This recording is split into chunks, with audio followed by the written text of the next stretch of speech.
Coming up on Network Africa,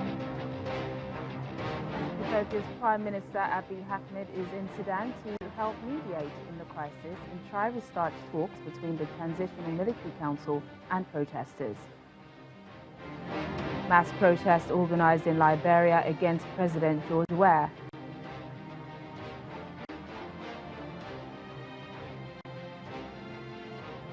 And authorities in South Africa search for 14 lions which are believed to have escaped from the Kruger National Park.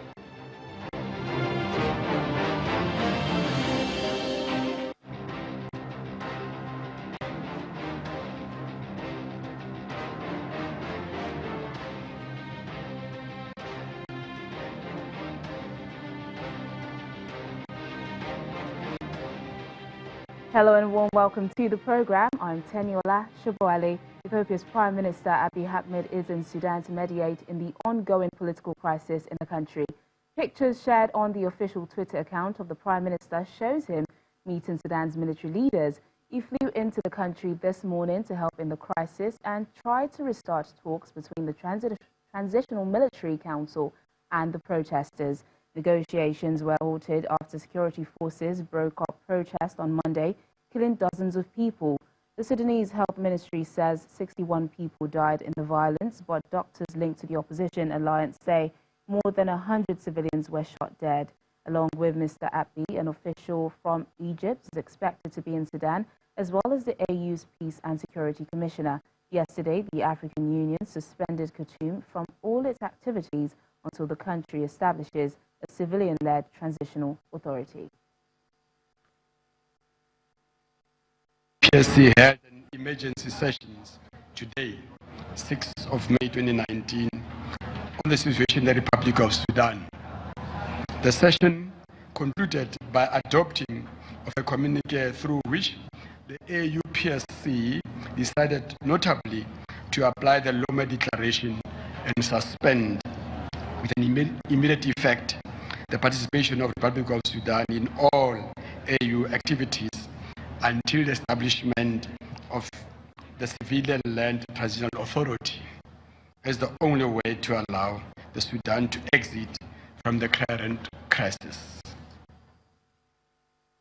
We strongly condemn and lament the tragic and unjustified loss of life and remind the transitional authorities in Sudan of its obligation to protect civilians and respect their rights. We insist on the need for an investigation that will clarify the events that took place on the 3rd of June in Sudan, with a view of bringing those responsible for the killings of innocent Sudanese people to justice as requested by the Peace and Security Council of the African Union. Well, the African Union and these three and the President have shown the way. I hope the Council is taking a firm note on what we have said and what we are saying. Not yesterday, today. And I'm sure they will reflect deeply on their positions and perhaps help to move forward. Now, Algeria's interim president, Abdelkader Ben Salah, is calling on all parties to launch an inclusive dialogue to prepare for presidential elections following the Constitutional Council's scrapping of a vote set for July 4. Mr. Ben Salah is in a speech broadcast on state television, did not set a date for the new contest. The Constitutional Council on Sunday called off the presidential election, citing a lack of candidates, prolonging a period of political transition and risking more anger from anti-government protesters. Demonstrators are expected to return to the streets on Friday to demand Ben Salah's resignation and an end to the dominance of a class that has ruled Algeria since it won independence from France in 1962. Former President Abdelaziz Bouteflika ended his 20-year-long rule 2 months ago under pressure from protesters. Now, hundreds of people have taken to the streets in Liberia to express anger over President George Weah's alleged poor handling of the economy and views that corruption is on the rise. Demonstrators organized the mass protest dubbed Save the State to put pressure on President Weah to fight corruption and stop alleged violations of the Constitution. The protesters accuse him of ignoring the plight of the Liberian people and concentrating more on gathering wealth. They are also angry about the apparent disappearance of state funds in September 2018. Local media reported that shipping containers filled with newly printed Liberian dollars disappeared from Liberia's entry ports between 2016 and 2017. Organizers say this mass protest could be the largest against the government since the end of the country's civil war 15 years ago. Let's get more on this story from a Liberian journalist, Evelyn Sigbe. Thank you so much for joining. Seems we're having difficulties connecting with Evelyn, but in the meantime, in Malawi, President Peter Mutharika has warned opposition leaders against inciting the supporters following 2 days of protest in the capital. In a televised speech and in comments directly aimed at opposition leader Lazarus Chakwera, Mr. Mutharika warned that he would not allow violent protests to continue. He said police and military had been deployed to keep order and peace. On Thursday, police in the capital used tear gas to disperse supporters of Mr. Chakwera, who lost narrowly in last month's elections. The outgoing U.S. ambassador to Malawi was caught up in the struggle but escaped unharmed. Opposition supporters have taken to the streets in the capital and several other towns, calling for the election results to be nullified. People are so bitter. People were looking for change. People voted for change, but make with other people who don't wish this country well. Changed everything. This is the reason why the supporters of the Malawi Congress Party are all over in the streets. Malawi Congress Party is not happy with what MEC did. You know what happened? MEC, instead of being a neutral referee in these elections, it was MEC that was in the forefront of rigging these elections. Now, following the resignation of the CEO of South Africa Airlines last week, the board has announced the appointment of the General Manager Operations, Zukisa Ramassia, as the acting chief executive. This takes effect next Monday. The board announced a series of appointments to tackle the airline's financial challenges, which include a debt of 21.7 billion rand. Former CEO Vuyani Jarana, who resigned last week, recently raised concerns that legislation was making it difficult to compete in the market. The board of South African Airways is pleased to announce the appointment of Ms. Zukis Ramassia as the acting chief executive officer for SAA as from Monday, because the outgoing CEO's last day in office is Monday, the 10th of June, as per the agreement with the board. The board is also taking steps to strengthen the executive capacity in the group. I've already mentioned some of the appointments that we were already making.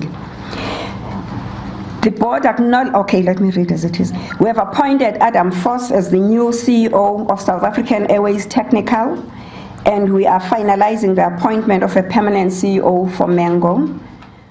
We are close to concluding other senior appointments and will make further announcements in due course. The board acknowledges the critical financial circumstances confronting the company and is in ongoing discussions with the Department of Public Enterprises, National Treasury, and financial institutions with respect to putting in place a financial structure appropriate to support the long-term sustainability of the company. Staying with South Africa, a rather scary story coming from the Kruger National Park in the northeastern region. People in the area have been told to be careful and be on the lookout as authorities search for 14 lions which are believed to have escaped from the park. The Limpopo government has released a statement saying people should be alert at all times as field rangers have been deployed to closely monitor and search for the animals. Authorities say the escape of these lions may be the largest the country has ever seen. Let's get more on this story from our South Africa Bureau Chief, Betty Dibia. Hello, Betty. Thank you so much for joining us on Network Africa. So Thank you. This is rather frightening, isn't it? What is the latest at the moment? How are residents reacting to this? Well, of course, people are scared. People are being warned to be very careful. But we understand from the authorities that they have been located. And the issue now is the dispute here and there. The authorities, I mean the Department of Tourism and Environment, say they have located the Pride of Lions, 14 lions, in an area called the Fourscore area. There's a mining company there, the Palabora Mining Company.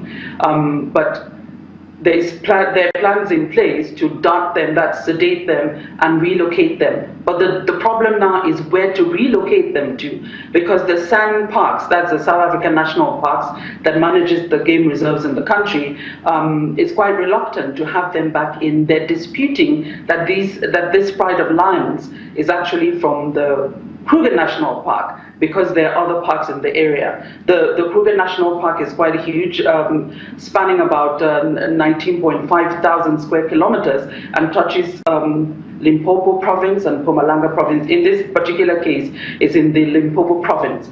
So the dispute now is where to relocate them after they're darted.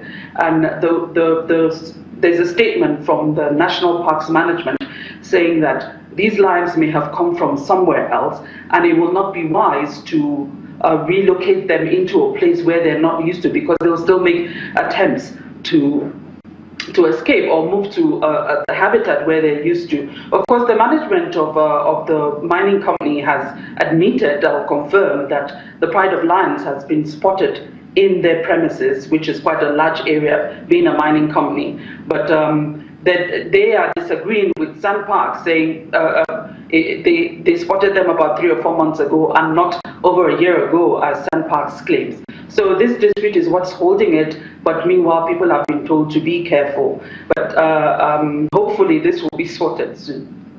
Yeah, but this calls to the question, the security of the whole area. How is it that a large number of our lions were able to escape? Remember, a game reserve is not like a zoo where they're kept in cages. They're allowed to roam, but it's a protected area.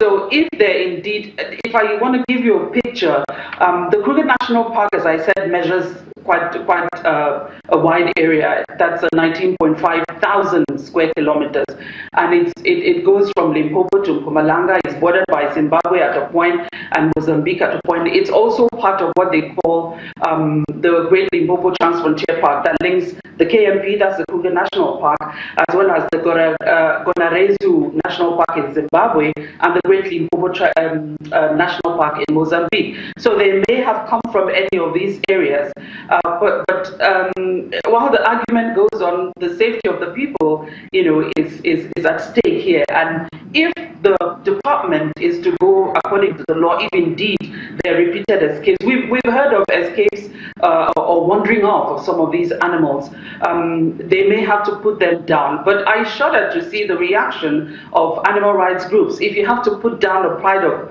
Lions, 14 lions, healthy lions in one fell swoop. But hopefully something will be done. Maybe they may have to put them down if there's nowhere to relocate them, or maybe probably SAN Parks will make room for them where they are. But they've cited, some reasons why it may not be wise to put them there, that they may still try to escape if that's not their natural habitat. And there's also not really room to bring them into competition with the Pride or prides of lions within the Kruger National Park itself, and the issue of diseases. But these are arguments versus the lives at stake, the people's lives at stake. All right, then, Betty, we really do hope something is done quickly. Thank you so much for speaking to us today. Thank you. Still to come on Network Africa.